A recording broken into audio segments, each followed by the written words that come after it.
Wilmot Street by Neville Judson. Read by Pam Wilson. Andrew had resigned himself to a loveless relationship with Mary. Their continuing house share was a matter of convenience, or at least staying together was preferable to the inconvenience of change. Mary had always been dismissive, even callous, and as time passed she had become more so. Andrew chose not to notice her heartless comments and actions. He dismissed them as her way of coping with some inner demon, rather than as intentional attacks on him. They had been living their lives in parallel for a long time, but recently there was a new edge of resentment in the way Mary treated him, a move from the casual harshness he was used to overt dislike. He felt uneasy, threatened. She had gone out to see her sister, so she said. She was visiting her more in recent times. She had taken the bus. She did not often use the car. She was prone to leaving it too late to get the last bus, which meant having to stay with her sister overnight, and he did not expect her to be back before morning. It did not matter to him. At least, he did not think it did, but he had noticed how much more frequently it was happening. Wednesday evening was when Andrew normally went to the swimming pool. It was temporarily closed, and he had agreed to meet up with a couple of members of the swimming club at a different one. He reversed the car out onto the drive and went back to close the garage doors and lock up. Returning to the car, he took his gloves off, pulled a scrap of paper out of his pocket with the address of the pool they had agreed on, and prepared to enter it into the satellite navigation system. When the sat-nav connected to the service, after an irritating delay, it displayed a destination already selected, one that he did not recognise. On the rare occasions when Mary used the car, she always told him. They both regarded it as his car. He could not believe she would have been about to take it without saying anything. He looked again at the address in the sat-nav. What could have got into Mary to want to go to Derby with the attitude she had always had to it? It made no sense for him to feel jealous and betrayed if she had struck up some acquaintance there or anywhere else, given that there had been nothing between them for a long time. Hurt, perhaps, but nothing so strong as jealousy. But jealousy it was. Andrew had never known she had any connection with Derby until he saw her birth certificate a couple of years back. She kept the certificate hidden away, and he had come across it accidentally. He knew her parents had moved to Northampton, taking her with them when she was less than a year old, in a hurry apparently, under some threat or some cloud, but until he saw the birth certificate, he did not know where they had moved from. When he asked her about it, she would not say why. She became so agitated that he did not push to find out what her secret was. Was it something to do with the connection he thought his own family might have with Derby? He had only vague memories of his grandparents. They had died when he was a boy, and as far as he could remember, he had never visited them. He grew up in Leicester, but he could half remember hearing his parents talking about his grandfather becoming what they called of unsound mind, and his father going to visit him. Andrew rather thought that had been Derby. He looked at the address again, 48A, Wilmot Street. It did not mean anything to him. He glanced at the time. Driving to Derby and back would take until late in the evening, a couple of hours each way. But Mary would not be coming home to find him missing. He was pretty sure she would stay with her sister for the night. If she did come home, he could say he was late back from swimming because they'd sat chatting in the bar afterwards. He set aside the brief thought that she did not stay with her sister when she was out all night, but was in Derby with a secret lover. The address could not have been in the sat-nav for long. He would have noticed it before now, and he would have noticed the increased mileage and fuel if she was making regular trips. But why would the address come up already selected for the journey if she had not put it in? The drive to Derby was uneventful, apart from the inevitable delay getting past some roadworks on the M1. He turned onto Wilmot Street, looking for house number 48A, but when he got almost to the end of the street, where a raised flower bed populated with winter heathers separated it from a dual carriageway, the house numbers were still lower than that. The sat-nav wanted him to drive on, even though it was not possible. The dual carriageway was well lit, and he could see another raised flower bed on the opposite side and a street beyond it. Perhaps Wilmot Street continued on the other side. He left the car where it was and went on foot to find out. A few cars were travelling along the dual carriageway, and he waited a minute or so for an opportunity to cross at a nearby set of lights.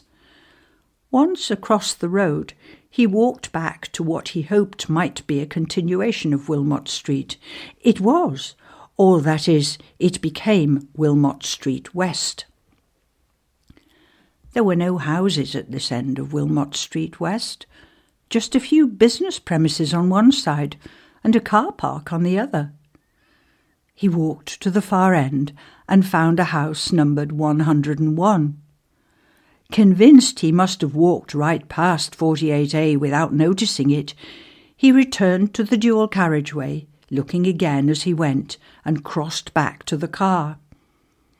Perhaps this was one of those streets numbered from one end to the other on one side, and then back along the opposite side. He looked, but that was not it. He wandered onto the pavement beside the dual carriageway again, and he was still puzzling when an elderly man seemed to appear from nowhere. "Are you lost?" "I'm looking for house number 48A. The sat-nav's brought me here, but I can't find it." "They don't put houses on relief roads when they build them." "Not here. Wilmot Street." An expression almost like satisfaction crossed the stranger's face. 48A Wilmot Street? "Yes." "It was knocked down along with a few more that were in the way." The stranger indicated the dual carriageway with a nod of his head each way. "When they built this, everybody knows what happened at 48A. "I'm not from round here. It's come up in the sat-nav. It ought to have been updated." "That house was pulled down long before we got sat-navs." Andrew was not sure he wanted to hear what had happened that was so shocking everybody knew about it, but he asked. "An old couple lived there." There was bitterness in the tone of the stranger's voice. "When the compulsory purchase orders came through, everybody else jumped at the chance. It was generous and they got themselves big fancy houses further out of town, except the one couple. They refused to move. They shut themselves away and nobody saw them for weeks. There were all sorts of stories about them having a stockpile of food. They hadn't. They were starving themselves. When the bailiffs eventually broke in, they found the old woman dead. The body had been there for a couple of weeks at least. The old man was half dead, but they dragged him out and he ended up in an old people's home." It seemed barbaric to Andrew, the way authorities impose their will to the detriment of the few, claiming that in their exalted position they are acting for the good of the many. The stranger went on. "He lasted a year or two. Nobody thought he would. All he cared about was that one day he'd get revenge against town planning for murdering his wife. They let him out for about a month, but he threatened the planners and their families that much." The stranger smiled. "He got sectioned and taken back in. It was head of town planning he had it in for most. He'd see that the head of town planning and the rest of his family paid for it, even if he had to do it from beyond the grave. Andrew felt overwhelming sympathy for the old man and his wife. Even after the man's wife had gone and he was on the edge of death himself, they took control over him and condemned him to suffer in what they designated to be a place of kindness, but in truth was a prison. George somebody it was, the stranger said, the head of planning. He left Derby and went off to Northampton, taking his wife and daughter with him. Andrew felt the hairs rising on the back of his neck. Not George Makerson. That was it, George Makerson. He wasn't very popular, I can tell you. Too stuck up. Lived in a fancy house in Duffield. What did he know about how people felt being pushed out of the little street where they'd grown up? Everybody was glad to see him go. You should have seen the letters to the Evening Telegraph. Makerson.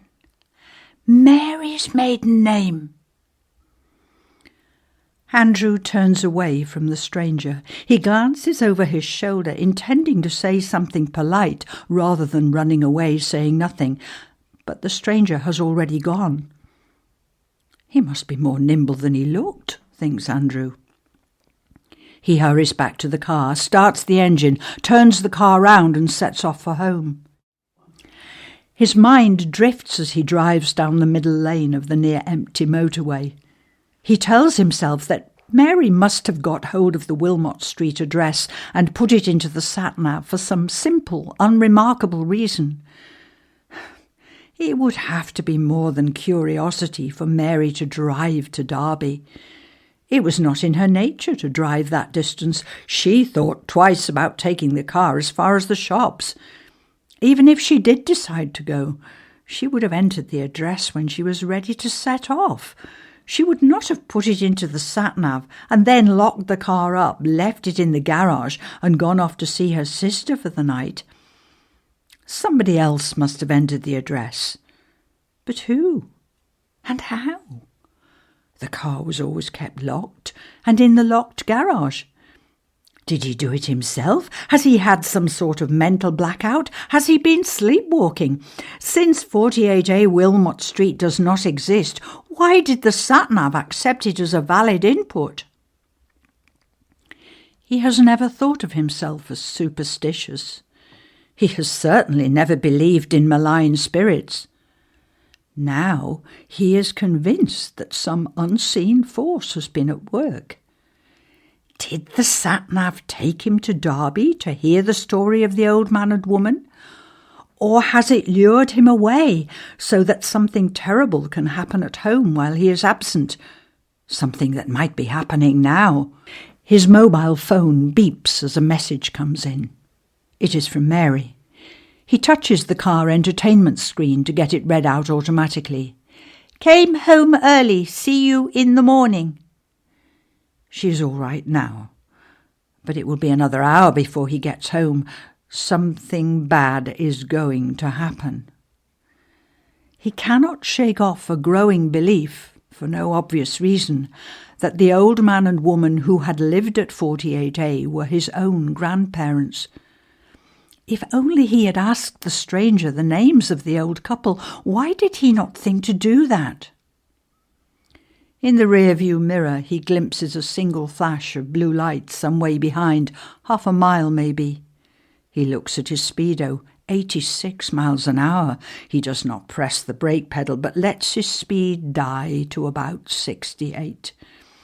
There are no more blue flashes from behind, but the police car catches up and follows him for several minutes. Then it overtakes, flashes its brake lights a couple of times, and crosses into the inside lane. It accelerates just a little. He moves into the inside lane as well and continues at his speed, allowing the police car gradually to pull away. The foreboding he was feeling minutes before seems to fade, dispelled by the fright the police car has given him.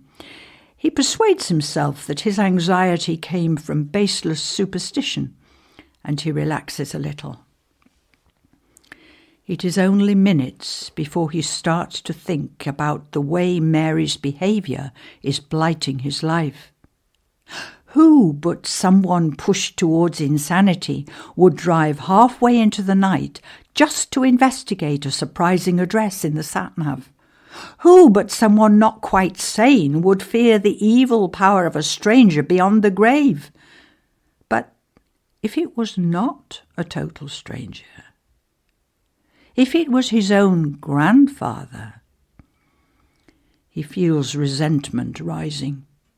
Mary's father had triggered a family feud, and she has always known her dark secret. She knew what her family had done to his own grandparents, and she kept it from him. He has always felt partially estranged from her, but now he realises he has never known her at all. How long has she known what had happened? Before they married? Before they even discussed marriage?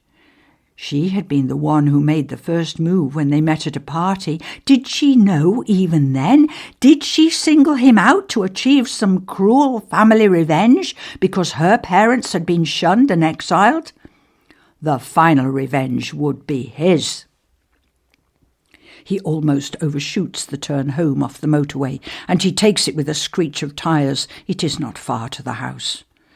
As he gets into the cul-de-sac, he expects to be confronted with some kind of horror, but everything seems normal. The neighbours' houses are in darkness, curtains drawn, the occupants asleep behind them. A cat sits quietly on the pavement, showing hardly any interest in his car as he passes. There are no lights on in his house. The garage door is open. He is sure he closed it. He wonders if he was so confused that he forgot, but then he realises Mary will have opened it. She always does if he is out late, so that he will not disturb her, leaving the car in the drive with the engine running, opening and slamming the car door, rattling the garage door, opening and slamming the car door again. He is overwhelmed with anger. He knows it is ridiculous. Anybody else would see opening the garage in readiness for him as a favour, but that is not the reason. The anger goes much deeper. He feels possessed. He is possessed. Mary knows what happened to that old man and woman, his grandparents. She knows it happened. She does not care, and she never did. She is as guilty as her father. As he steps out of the car, he notices the felling axe leaning against the bench at the back of the garage. Mary will be deep in sleep, unaware of his arrival.